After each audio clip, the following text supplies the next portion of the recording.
અકોટા તાજ hotel નજીક ફરી પડ્યો મોટો ભૂવો।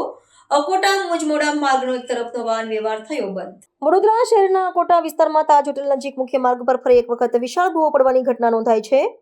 શહેરના માર્ગો પર વારંવાર ભૂવા પડવાની ઘટનાઓ વચ્ચે વધુ એક ભૂવો પડતા નાગરિકોમાં તંત્ર પ્રત્યે ભારે રોષ જોવા મળી રહ્યો છે।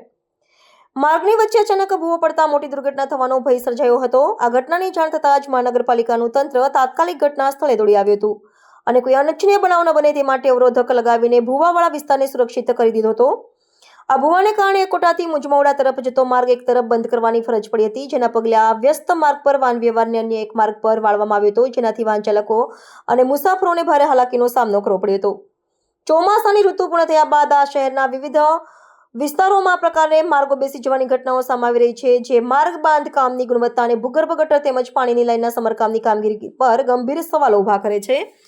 નાગરિકોએ ત્વરિત અને કાયમી સમારકામની માંગ કરી છે। શહેરના માર્ગોની આ જર્જરિત સ્થિતિને કારણે વડોદરાના નાગરિકો નિયમિતપણે હેરાન પરેશાન થઈ રહ્યા છે। વારંવાર પડતા ભૂવાઓ માટે ભ્રષ્ટાચાર અને આયોજનના અભાવને જવાબદાર ઠેરવીને વિપક્ષો દ્વારા પણ મહાનગરપાલિકા પર આકરા પ્રહારો કરવામાં આવ્યા છે। તંત્ર દ્વારા માર્ગનું સમારકામ ઝડપથી હાથ ધરવામાં આવે અને ભવિષ્યમાં આવા બનાવો ન બને તે માટે ભૂગર્ભ પાઇપલાઇનનું યોગ્ય નિરીક્ષણ કરવામાં આવે તેવી લોકમાંગ પ્રબળ બની છે।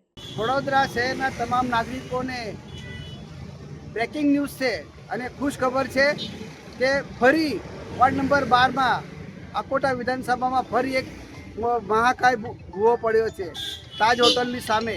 તમે જોઈ શકો છો કે આટલો મોટો ભૂવો છે, તે ફૂટપાથ સુધી ગયો છે અને ખબર નથી પડતી કે આ ભૂવાએ છે અકોટા વિધાનસભામાં અડિંગો જમાઈ દીધો છે કે અહીંથી ભૂવા પડવાના બંધ થતા જ નથી।